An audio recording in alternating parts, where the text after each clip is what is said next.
Hallelujah. तुम्ही आणि मी पवित्र शास्त्रामध्ये पाहतो की प्रत्येक मनुष्य हा नाशामध्ये होता, प्रत्येक मनुष्य हा पापामध्ये होता, प्रत्येक मनुष्य हा गुन्ह्यामध्ये होता.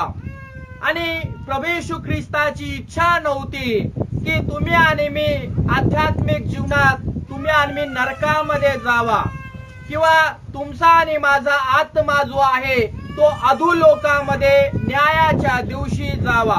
आणि म्हणून प्रभू येशू ख्रिस्तानं तुमच्या आणि माझ्या तारणासाठी आणि तुमच्या आणि माझ्या उद्धारासाठी आध्यात्मिक जीवनामध्ये तुम्हाला आणि मला देवाचा मार्ग शिकवण्यासाठी बायबल सांगतं या भूमीवरती त्याचं आगमन झालेलं आहे. आमेन. आणि 2025 वर्ष म्हणजे 25 चालू आहे, 2025 वर्ष होत आहे की येशू ख्रिस्त या जगामध्ये आला आहे. आणि आज महत्वाची गोष्ट आहे की खूपशा लोकांना तो अरुंद मार्ग आहे किंवा स्वर्गाचा मार्ग आहे त्या मनुष्याला आज समजलेला आहे. आणि म्हणून आज या जगातून देवाने तुमच्या आणि माझी काय केली आहे, निवड केलेली आहे.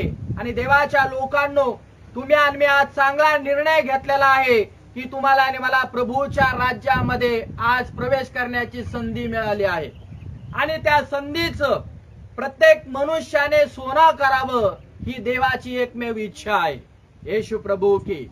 आणि ह्या अरुंद दरवाजाला किंवा स्वर्गाच्या दरवाजाला मनुष्याने ओळखलं पाहिजे की या पृथ्वी तलावर माझं जगणं आहे, पण या पृथ्वी तलावर माझा एक ना एक दिवस प्रवास संपल्यानंतर मी कुठं जाणार आहे. येशू प्रभू की. तर ज्या काळात प्रभू येशू ख्रिस्त लोकांना सांगत होता, आज पास्टर विश्वास गडाख, लक्ष द्या, पास्टर विश्वास गडाख देखील तुम्हाला आणि मला ओढून ओढून सांगत आहे.